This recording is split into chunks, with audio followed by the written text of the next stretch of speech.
Bismillah.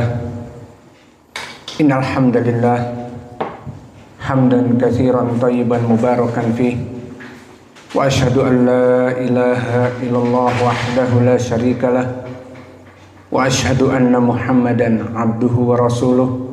Amma ba'd. Alhamdulillah, today Tuesday 16 December 2025, it's like 25 Jumada al-Akhirah 1447. Alhamdulillah, in this Masjid al-Mubarak, after pray Asr, we now learning Sahih al-Bukhari in the chapter of the Iman. Qala al-Imam al-Bukhari rahimahullahu ta'ala, haddatsana Abdullah ibn Maslamah qala akhbarana Malik an Yahya ibn Sa'id an Muhammad ibn Ibrahim an Alqamah ibn Waqqas an Umara anna Rasulullah sallallahu alaihi wa ala alihi wasallam qala al-a'malu binniyah wa likulli imri'in ma nawa faman kanat hijratuhu ila Allah wa rasulih fa hijratuhu ila Allah wa rasulih wa man kanat hijratuhu lidunya yusibuha aw imra'atin yatazawwajuha fa hijratuhu ila ma hajara ilaih. Al-Imam al-Bukhari said haddatsana Abdullah ibn Maslamah. Abdullah ibn Maslamah, he is Ibn Qa'nab al-Qa'nabi al-Madani. So Abdullah ibn Maslamah ibn Qa'nab, original from Medina, settled in Basrah, one of the young men of the 9th generation. The meaning is small of the Itba at-Tabi'in. And he is Imam Abu Zur'ah said, I have not written about anyone whom I hold in high esteem. And Abu Hatim said, Basri, trustworthy and hujjah, authoritative.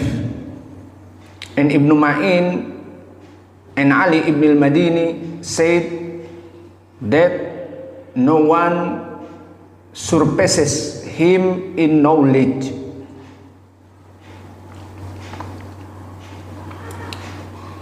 So he said, haddathana Malik. Malik is Imam Ibn Malik ibn Anas, Imam Daril Hijrah, Imam in Medina, and he is the one of the 4 madhab al-fiqh.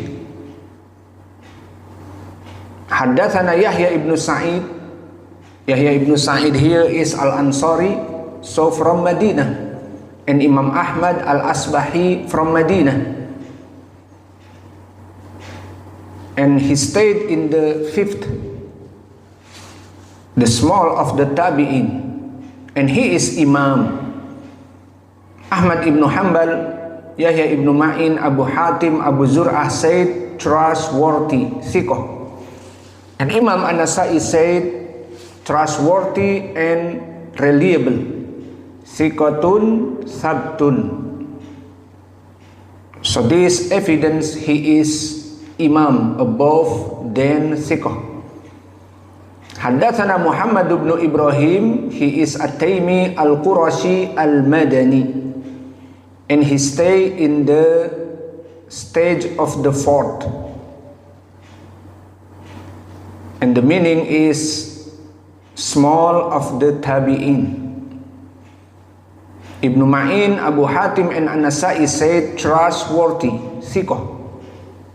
Haddathana Alqamah ibn Waqqas, and he is Al-Laythi al-Madani,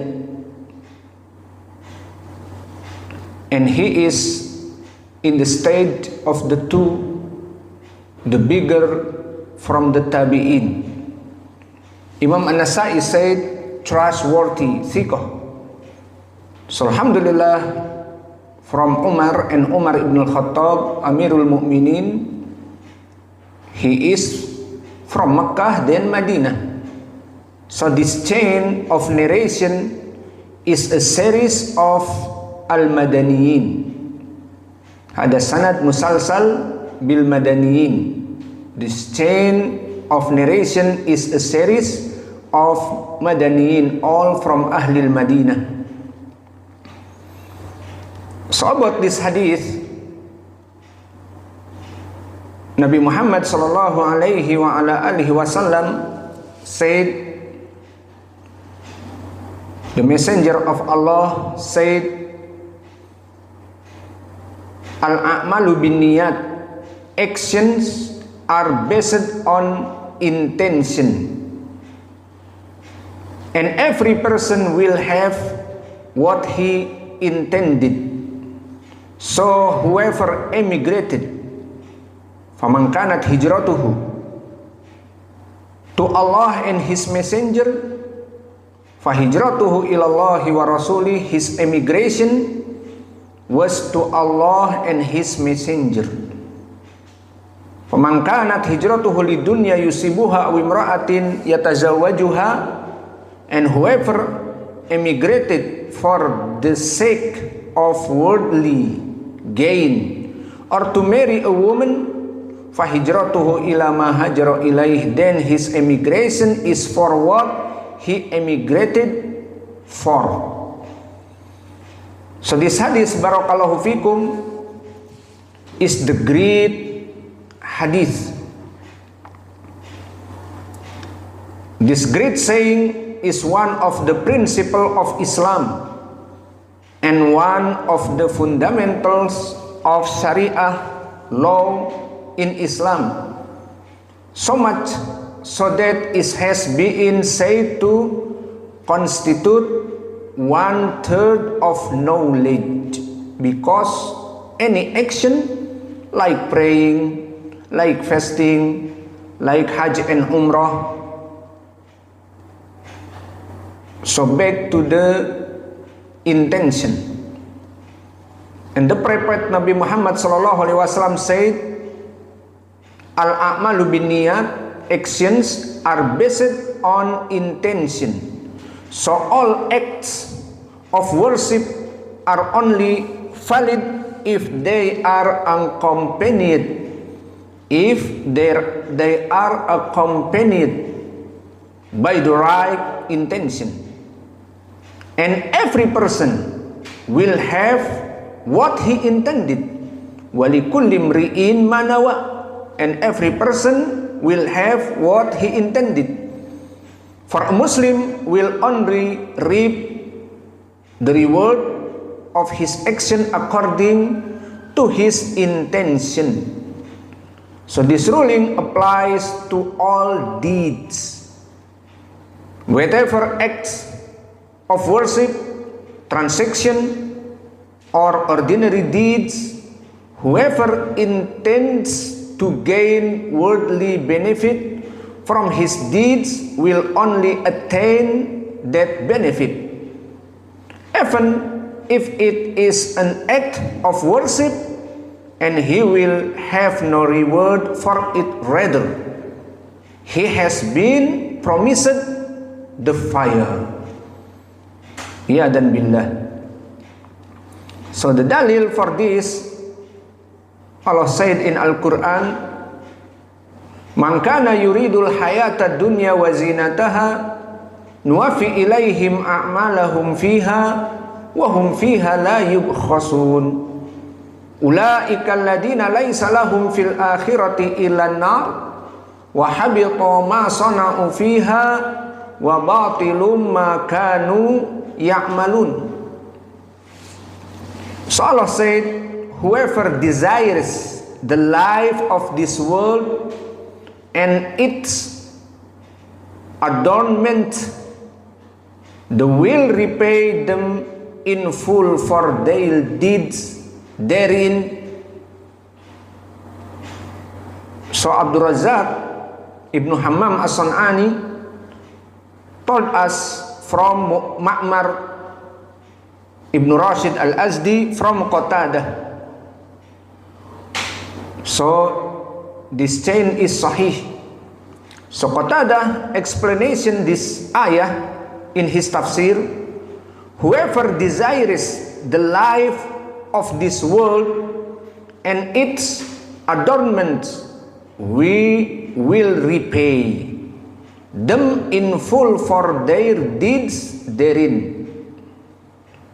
So the first, he said, whoever ambition is only for this world and he seeks it, Allah will give him wealth and give him therein what he lives on, and that will be his recompense for his deeds, and they will not be wronged therein. He said, وَهُمْ فِيهَا لَا يُبْخَسُونَ. They will not be wronged, but in the akhirah, not for him only the hellfire. Like Allah said, ulaika alladhina laysa lahum fil akhirati ilan nar wa habita ma sana'u fiha wa batilum ma kanu ya'malun. So Allah said after this, those are the ones who will have nothing in the hereafter except the fire, and what they did therein will be lost, and vain is what they used to do. So in Sahih Muslim, barakallahu fikum, from Abi Hurairah explained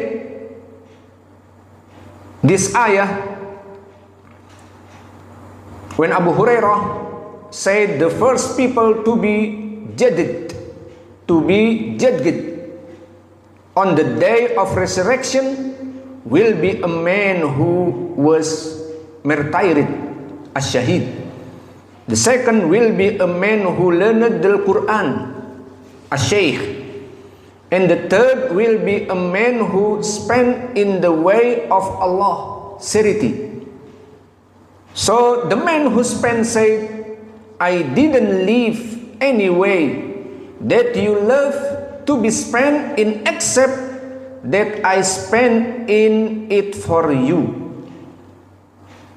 And for the first, I didn't fight except for your sake, and the third, and I didn't learn knowledge except for your sake. So this the third, the first and the second and the third, they all al-Muslimun, but they all in the hellfire. Why? Because they have action but not aniyah for Allah, not intense for Allah, but for dunya. So Allah said to them all, you lied, but you did it so that people would say, he is generous, or he is martyr, the martyr and the hero, and for this he is shaykh, or he is alim, or he is ustad, and they did say that. So all the people say, he is the martyr, he is generous, and he is the shaykh, alim. So what after this? Then he was ordered to be dragged on his face and thrown into the hellfire, iyadan billah.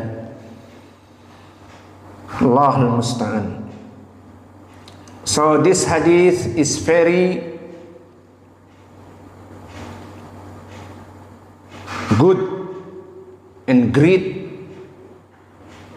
for someone do anything, action for good deed, for ibadah, must make ikhlas to Allah. Wa naktafi ila huna wa jazakumullahu khaira wa barakallahu fi ilmikum. Subhanakallahumma bihamdika asyhadu an la ilaha illa anta astaghfiruka wa atubu ilaik.